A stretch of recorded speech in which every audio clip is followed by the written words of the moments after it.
Hello everyone, कैसे हो आप सब। उम्मीद है आप सब बहुत अच्छे से होंगे। आप सबके एग्जाम तो ओवर हो ही चुके हैं। तो आज मैं आपके सामने एक स्पेसिफिक पर्पज की वजह से आया हूं। अभी जो है आपका जो सीए फाउंडेशन का एग्जाम हुआ दिसंबर में, और उसमें जो आपका मैथ्स का पेपर हुआ तो उसमें कुछ रॉन्ग क्वेश्चंस थे आईसीआई की तरफ से। तो मैं उन क्वेश्चंस के बारे में आपको बताने आया हूं।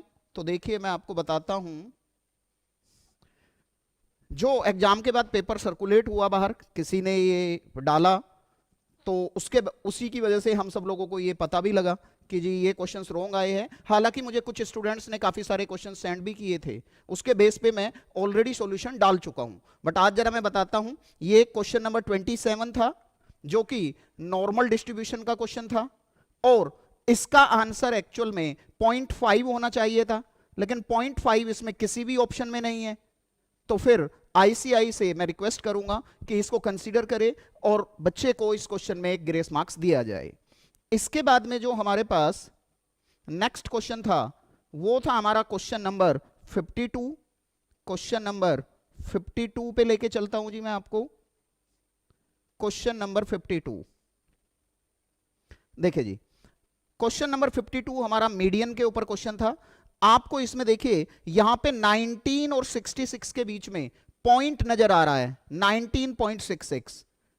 तो अगर मैं 19.66 लेके चलता हूं तो इसका कोई भी आंसर मैच नहीं हो रहा है। तो अगर बच्चे ने किसी ने इसको 19.66 लेके किया तो उसका तो आंसर ही मैच नहीं होगा। बट अगर मैं इसको कोमा मान के 66 करता हूं तो आंसर मैच हो जाता है। ठीक है, अब देखो नेगेटिव मार्किंग होती है तो स्टूडेंट्स तो सोचेगा कि मैं कहीं गलती कर रहा हूं, तो मे भी उसने ये क्वेश्चन छोड़ ही दिया हो, और अगर किसी ने कोमा लेके किया होगा तो उसका आंसर मैच हो जाएगा। करेक्ट 61 आता है। ठीक है जी, तो ये भी क्वेश्चन एक आईसीआई के पार्ट पे रॉन्ग था।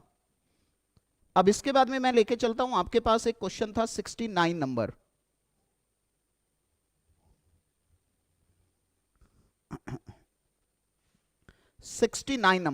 देखिए जी, 69 नंबर क्वेश्चन में हमें क्या कहा है इन्होंने।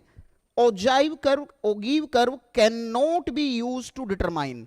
अब देखिए आपको पता है कि ओगीव से हमारा क्या बनता है। ओगीव से हमारी बनती है मीडियन, क्वार्टाइल, डेसाइल, परसेंटाइल। बाकी इसमें जो मीडियन है और जो रेंज है ये तो किसी का ग्राफिकल नोटेशन होता ही नहीं है। और मोड जो बनता है वो बनता है हमारा किससे, हिस्टोग्राम से।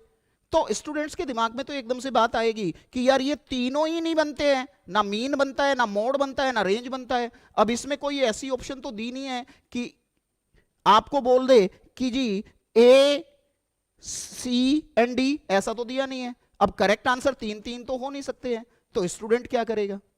तो ये भी आई थिंक एक आईसीआई की तरफ से रॉन्ग क्वेश्चन है। ठीक है, अब देखिए इसके बाद में अगर हम आगे चले तो इस पे भी स्टूडेंट्स को एक ग्रेस मार्क्स जरूर मिलना चाहिए। इसके बाद में हमारा एक आता है 75 number question, odd man out का क्वेश्चन है। अब देखिए जैब्रा, जिराफ, हॉर्स, टाइगर। अब यहां पे अलग अलग प्रोस्पेक्टिव हो सकते हैं। ठीक है, तो देखो पहला प्रोस्पेक्टिव हो सकता है कि ये जो पहले तीन हैं ये तीनों क्या है, हेर्बीवोरस है, और लास्ट वाला जो है कार्निवोरस है। अच्छा, इसके अलावा एक दूसरा भी हो सकता है क्या, कि इसमें से जो अकेला हॉर्स है वो डोमेस्टिक एनिमल है और बाकी तीन डोमेस्टिक एनिमल नहीं है। तो इस हिसाब से तो करेक्ट आंसर हॉर्स भी हो सकता है। और इसके बाद में एक चीज और अगर हम देखें ओड मैन आउट के लिए, तो देखिए ये जैब्रा, हॉर्स और टाइगर, इन सब में 5-5 लेटर है, जबकि जिराफ में 7 लेटर है। तो इस बेस पे तो फिर करेक्ट जिराफ भी बन सकता है। तो अब स्टूडेंट क्या करे, तो आई थिंक आईसीआई को ये कंसीडर करना चाहिए, और उसमें से जिसने जो भी दिया हो आंसर उन सबको इस पे एक ग्रेस मार्क्स मिलना चाहिए। ठीक है, अब इसके बाद में बेटा हम आगे चलते हैं। आगे एक हमारा आता है 88 नंबर क्वेश्चन। 88 नंबर क्वेश्चन हमारा, देखिए 88 नंबर क्वेश्चन हमारे पास है। यह क्वेश्चन स्टडी मटेरियल का ही क्वेश्चन है, और इसमें आपसे मांगा गया है क्लास इंटरवल 30 से 39, 40 से 49, 50 से 59 की आपसे मांगी गई है फ्रीक्वेंसी डेंसिटी। अब जब हम इसको सोल्व करते हैं तो फ्रीक्वेंसी डेंसिटी एक्चुअल में जो आ रही है वो 0.70, 0.90, 1.10 ही है, बट उसका ऑर्डर आईसीआई ने मेंटेन नहीं किया। यानी कि अगर पहले 30 से 39 की पूछी है तो पहले 30 से 39 का ही लिखना चाहिए था, फिर दूसरी 40 से 49 का लिखना चाहिए था, फिर नेक्स्ट जो पूछा आपसे 50 से 59 का लिखना चाहिए था। अब स्टूडेंट्स ने निकाला और उसका ऑर्डर मैच ही नहीं हुआ। तो अगर ऑर्डर मैच नहीं हुआ तो इसका मतलब तो फिर ये भी रोंग है, ये भी आईसीआई के पार्ट पे रोंग है। तो इसमें भी स्टूडेंट्स का एक मार्क्स बनता है। अब इसके बाद में एक हमारे पास आता है जी 100 नंबर क्वेश्चन। क्या 75 हमने डिस्कस किया? यस। 88 के बाद एक हमारे पास 100 नंबर क्वेश्चन आता है, लास्ट वन। देखिए इसमें का present value of annuity of ₹25,000 to be received after 10 year at 6% per annum compounded, और साथ में एक वैल्यू भी दी है 1.06 की पावर 6 की। तो एक्चुअल में अगर ये आपको कह रहे कि प्रेजेंट वैल्यू बताइए एन्युटी की, तो प्रेजेंट वैल्यू एन्युटी का मतलब या तो वो सिंगल सम पूछने में इंटरेस्टेड है कि आप जो 10 ईयर के बाद हमें एन्युटी रिसीव होने वाली है उसकी आज वैल्यू क्या है, दैट इज सिंगल सम पूछने में इंटरेस्टेड है। तो अगर हम सिंगल सम भी निकालते हैं तो भी इनमें से कोई आंसर मैच नहीं होता, तो इस पार्ट पे ये क्वेश्चन रॉन्ग है।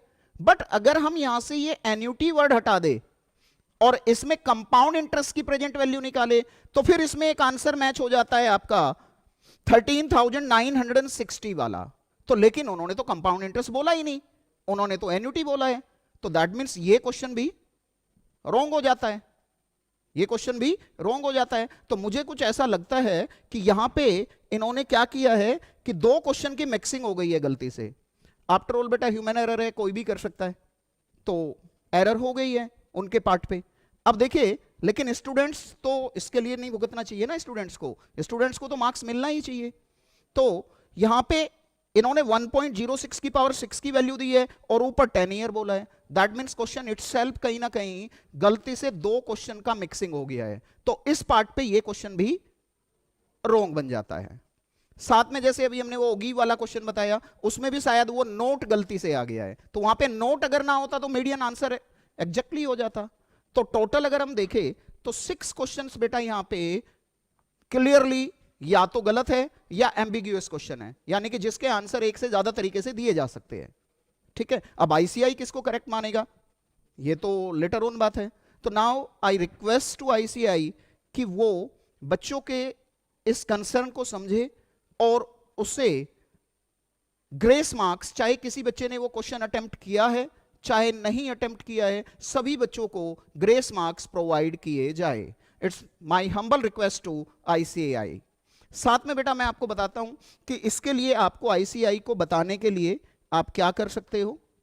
देखिए आईसीआई ने ये बोला हुआ है कि अगर आपको ऐसी कोई एरर नजर आती है तो आप इस ईमेल एड्रेस पे examfeedback@ICAI.in इस पे आप आईसीआई को क्वेश्चन नंबर बता करके कि ये क्वेश्चन रॉन्ग है आप वहां पे मेल कर सकते हो। लेकिन इस मेल करने के साथ साथ आपको कुछ बातें ध्यान में रखनी है। आपको मेल के साथ साथ क्या क्या करना है वो जरूरी है। आपको अपना name, ICI registration number, email ID, contact number और आपको अपना रोल नंबर भी मेंशन करना है। अदरवाइज ऐसा हो सकता है कि अगर इनमें से कोई चीज मिसिंग हो तो आईसीआई शायद आपकी इस मेल को कंसीडर ही ना करे। ठीक है, तो all the best, hope for the best. I think मुझे पूरी उम्मीद है कि आईसीआई इस सब बात को, आपकी रिक्वेस्ट को जरूर सुनेगा और आपको ग्रेस मार्क्स प्रोवाइड करेंगे। All the best, thank you so much.